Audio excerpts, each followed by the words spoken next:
I didn't know that part of your story. I love you as a person. I think it's so like God, isn't it? To think about like your voice is heard loud and clear by so many now, talking about what a good God we have.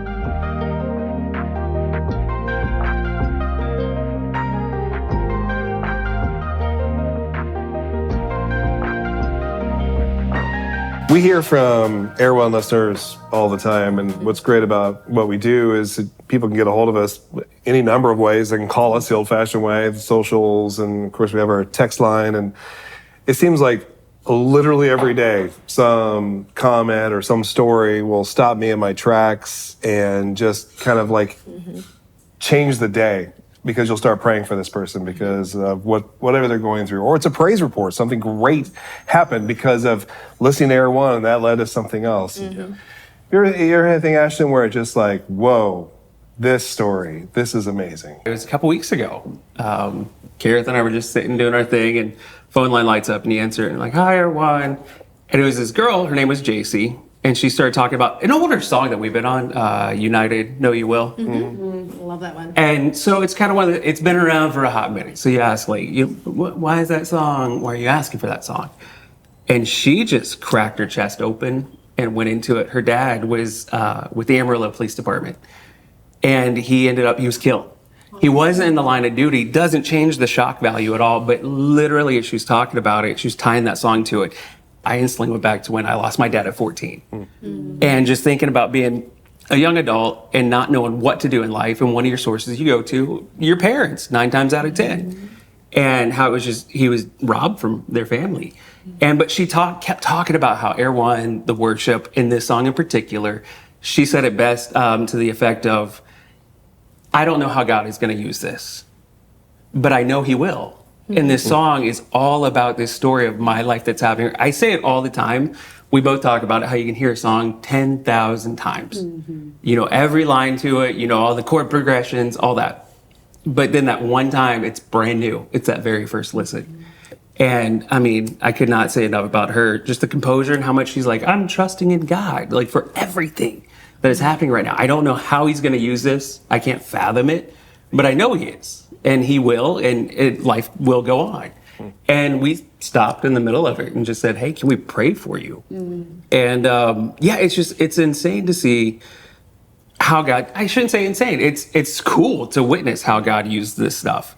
And from the music to sometimes the things that we think are just comments that we'll make, and how somebody a couple years later will phone up and say, hey, I was going through this thing in my life and you said this one little nugget. We may have forgotten about it, but how God used that to literally be the catalyst to spark this fire that brought them back to life. It's like just one of the coolest things. But yeah, it's one of those moments where you think about the listeners out there every single time, and you actually hear the other end of it. And so JC, she was cool, man, and she's in our prayers, definitely. So one of the most impactful things for me has been sharing our infertility journey on the air, and not being super excited to share that, you know, when we were going through it. You guys knew, but I didn't talk about it on the air initially, because you're like, it's one thing to tell people like, I went through this really hard thing, but then I got on the other side of the river and I was fine. It's another thing to be in the rushing river or in the wait and be like, I don't know if this is going to turn out like I want it to, and to still share that with people.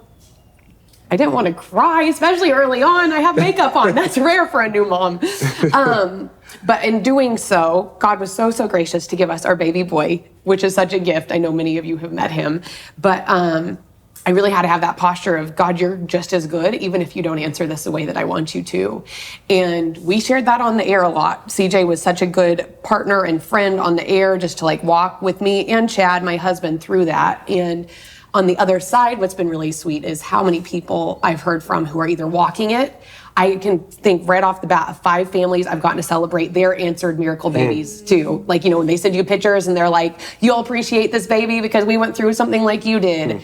And then there's people I still contend with and for their miracle babies that haven't been answered yet. But just, I wish I could tell you exact names, but I'm just thinking of the amount of people that have shared that. And I'm like, man, there is something so beautiful about vulnerability that that's not my favorite posture, is to be in a crying mode all the time. But I also think there's something powerful, like our brokenness relates. I'll say something about that.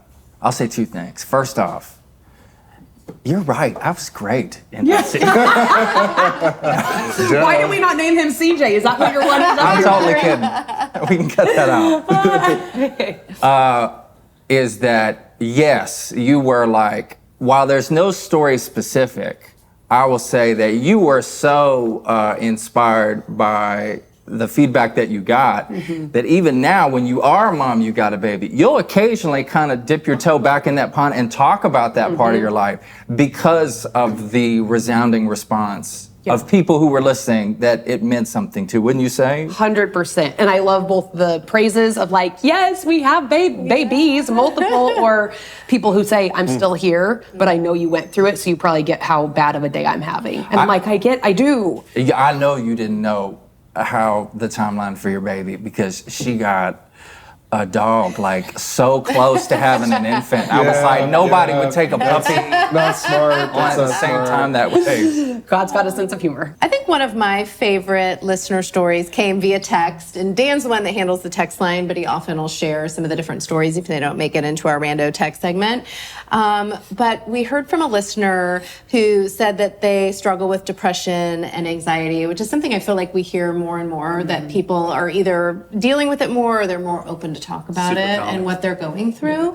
And one of the things I love about Air1 is just that we can bring so much joy and encouragement to people, like when we're on for our shows. And this person wrote in, I can't even remember if it was a man or a woman. Do you remember? I don't. And they just said, I'm driving into work and I'm just having a real bad day. And I was really angry and I was just, I was in my own head and I've just been really down. And a couple minutes after having Air1 on, my face started feeling weird, and I'm like, what's going on? And they were like, I look in the mirror and I'm smiling. And I'm feeling joy and happiness, and thank you so much for bringing that for me this morning. I absolutely needed that. I can't remember the last time I smiled so much. Very sweet. So I Very sweet. love how the station, can be so encouraging, and we reach so many people who don't even share those moments with us, but how God uses us, how he uses the music, how he uses the verse of the day, the 59 seconds of hope is just incredible.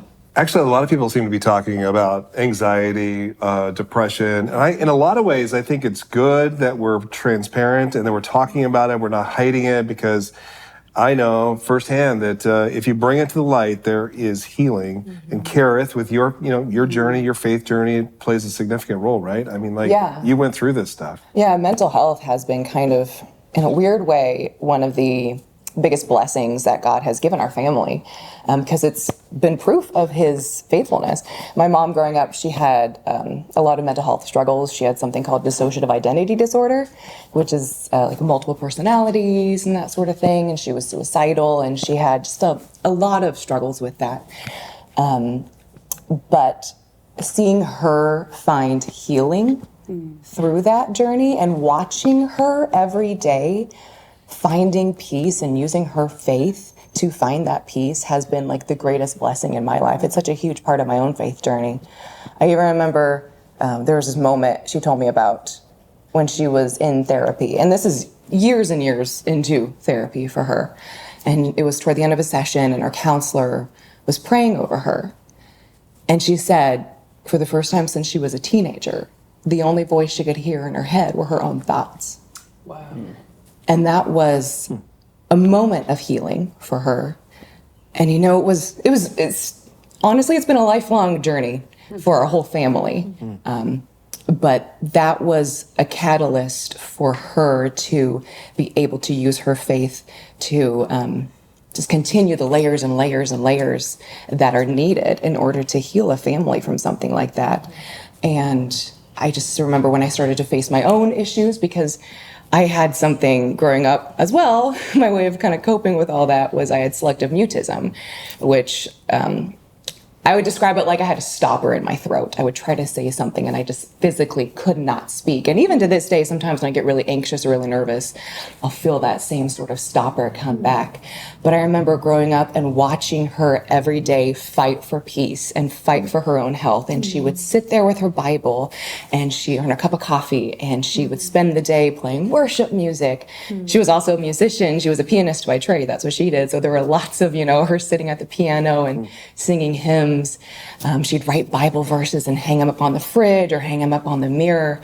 And that was such an incredible example of how, even though she still struggled, and there'd still be the moments where she would rage or feel distraught, there was always a lifeline on the other side to bring her back out of it. And that has been something that I have been able to carry with me through anything that this world throws at me. I'm able to say, okay, I can go back to quiet time, like CJ was talking about. I can go back to the Bible. I can go back to prayer. I can go back to worship music. And I know that that is the lifeline that Jesus has placed to bring us back. I didn't know that part of your story. I love you as a person, and I feel like I know a lot of your backstory, but I never knew the selective mutism. I think it's so like God, isn't it? To think about, like, your voice is heard loud and clear by so many now, talking about what a good God we have. And the very way that your mom is a musician, I didn't know that either, but I'm thinking how amazing that, like, now you're on a worship station and you're not mute. That's beautiful. Thank you for sharing that. You too, though, been through these kind of things. I feel like, that's just so, like, I've got goosebumps because I just think I never knew that part of your story. I know about your mom, but anxiety is very real for me. And I did not like to call it anxiety before. I'd just be like, I'm an overthinker. I've got 19 tabs open all the time. That's it. It's normal. I'm fine. Everything's fine. But I definitely can identify it now as anxiety. You've seen me in my anxious moments where you're like, okay, I'm just gonna let you put those bags down and then we will talk about what's going on.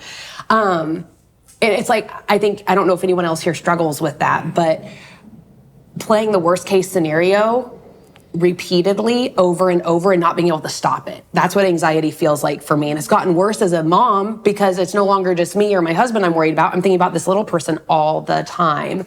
And you said peace, something that your mom would fight for is her peace. And one of my favorite verses is in Isaiah, and it talks about God will give perfect peace to those who trust in him. And so sometimes I feel like the songs, CJ literally in the afternoon has said to me before when he can tell I'm angsty, like, hey, let's just drop the bags, like put down whatever you're carrying in here. And it's a good reminder for me as a visual for God, like, okay, I don't even have to just put them down and go pick them back up, but like, God, here, take it. Take my baby, take my worries about the day, take my worries about whatever it is I'm thinking about the most. Like, please take it, and I don't want to fight you to get it back. Just take it, because I want to exchange this ick for your peace. So I love that you said your mom fought for her peace, because that's something in my anxiety I have to remember, like, that's worth fighting for. The anxiety narrative can be really strong some days. There was a day like a week ago where we were just sitting in there and we were about to go on and you were very preoccupied and you just got up and left. You got a job to do. And I was like, we're about to go on the air. And she was like, no, we're not. I was already in the hallway. It's like, I thought you were joking me or something. He yells, Lauren, what are you doing? And I said, I'm going to the bathroom or something. And he goes, we're going on the air in like 13 seconds. I was like, you come back. Anxiety's not invited to hang out the rest of the day. Leave it outside the door. She can go down the hall. No, she's great. She's great. You're really great about, I would say, living that narrative out loud. You almost commentate it, like, I got a lot, going on and that sort of thing, which is really great if you're, I say, because my wife gets anxious sometimes too. It's just great to be armed with, like, how somebody's doing. So you know how to, and I'm like, get it in gear. What's that? Okay. Oh, I'm not talking to you. I'm talking to anxiety. That's right. So everybody here is married. Can you imagine working with your spouse, though? How hard would that be? Am I right? Seriously, come on. Am I right? How hard? It's so hard. It depends on the day. So I'm going to ask the best married person I know, my co-host / my wife, this question. How do you keep your marriage, your wonderful, wonderful marriage to your wonderful husband, God-centered and vibrant? Well, it's definitely Can't wait for having this such answer. a wonderful husband. That definitely helps. Gosh, I would just say it's a lot of prayer, and it's a lot of prayer time individually, prayer time together as a married couple, as a family. We've even more recently in our marriage, or I should say further into our marriage, been a lot more comfortable expressing some of the things that we're going through, because I think sometimes even when you're first married, you keep some of those things, or maybe you talk to a girlfriend or your mom, and you're like, well, I don't, I still am not comfortable, or just don't want to be that vulnerable. And so as we've grown in that with our marriage, we'll take time. I mean, in the car when we're driving, in the studio, at home, and we'll pray over each other. So I think having a strong prayer life. And what's really been a game changer for me is making it an active point to pray over him, even when it's hard, even when we're fighting or when we're mad, or, if I'm mad at him or he's done something, or, when we're maybe not speaking for a little bit, because that happens even to us, as many words as we have in the morning. But, just really spending even just time with God to say, hey, soften my heart. It's hard to stay mad at somebody too. I'll tell you this: when she comes over, like she's done this in the studio a few times, like where I've just stressed to the max, nothing's going right. She knows I'm at the verge, and she'll come over and pray. It's hard to stay mad when somebody comes over and prays over you. That I can't recommend that enough. Whatever your situation is, because it's been vital, and then you're like not mad anymore. Just like that, it's crazy. One of the other things that we try to do as a family, having kids, as they get older, we really want to, it's really even more important to us to be good role models when they're little, like when you're in your, they don't know what you're doing, or, it's still important, and it's still vital, but like they're paying attention to us. We make time to read in the Word together and have conversations and encourage the kids to ask questions, especially like at dinner time when, most nights we're able to have dinner together, even if it's like really quick or earlier than it needs to be. But just really encourage them to ask questions and talk about things, and just really have a lot of openness in our family when it comes to Do you just pick a random book? I mean, seriously, as somebody who's going to be there prayerfully in the future, leading littles, do you do a Bible study, or is it you just pick a verse that means something to you and talk about it? Well, we've been reading through the Bible. So it's either going to be a chapter or two. Usually it's just a chapter, because our daughter has all kinds of questions, and they're really good questions. You know how kids are. And sometimes I don't know. I don't know the answer. So I have to go deep dive, in a study book to find out the actual, what I think the answer might be. I have, sometimes it's tough, Even that's okay, though. If you're like, I don't know. I think it's okay to say, Let's find out together. Yeah. Let's figure it out. Sometimes I find, and your children, what you say, 9 and 12? Yeah, they're a little older than mine. When they're really young, you realize that little kids don't actually listen to anything they say. Yeah. But they do watch. Teens. Yeah. It doesn't get any better. But they do watch what you do. Yeah. Right? They watch you all the time. So little bitty thing. As a matter of fact, I can't remember somebody. This is not my thought, but someone brought to us the offering plate at church, and they were like, "You really ought to start putting the money in there, because we do it online." Same, we do, yeah. Yeah, sure. But they were like, easier. your kids ought to be able to see you actually physically do I that, agree which with is like that. something I was like, I never thought about really that. good. It is amazing how kids will repeat things. There's one thing, my 7-year-old guy, he was 3 at the time. Again, as a parent, you're just kind of going about life and trying to keep them alive and keep a roof over your head. Keep yourself And alive. we were in potty training mode. He was like 3.5. And super scared of public bathrooms, and walked in and I said, all right, just say what's up, potty people, to everybody. He is 7. He still does this. And I'm like, okay, so what other good things can I lean into? And it goes from everything, from literally how, as a parent, you want what you didn't have as a kid for your children, but you also have to have the limits and boundaries. And so I'm right now with my 14, 11, and 7-year-old, literally just teaching them like what really matters, from a little squabble between themselves to not fulfilling or completing something that was asked of them. And so it's kind of one of those things, but you look in the Bible and that is a manual like for us. And there's so many out there stories which make great bedtime stories. Yeah. But the questions come, and that's where like my prayer follows that is literally like, God, don't let me mess this one. Right. But you do your best. And I think because God's referred to as a heavenly father all the time, as much as I will smile and laugh at my kids as they bumble through life, I really feel that God is upstairs. He's like, good one, kiddo. And he's proud of us. And we just keep plugging away day by day and just try to pass that on better than the greeting of walking into a public bathroom of what's up, potty people. I'm going to do it from now on. I think it's Catchy. awesome. You will not get out of your head. Well, guys, thanks. This was fun, right? Oh, yeah. Fun. I really appreciate this time together. And I know, like, I don't even get to see you guys at all anymore. Like, we don't even pass the night. So it's just really nice to see you guys. I had a text the other day saying, are you guys actually all friends? And I'm like, yeah, we actually like each other. So this is really special to me. So thank you.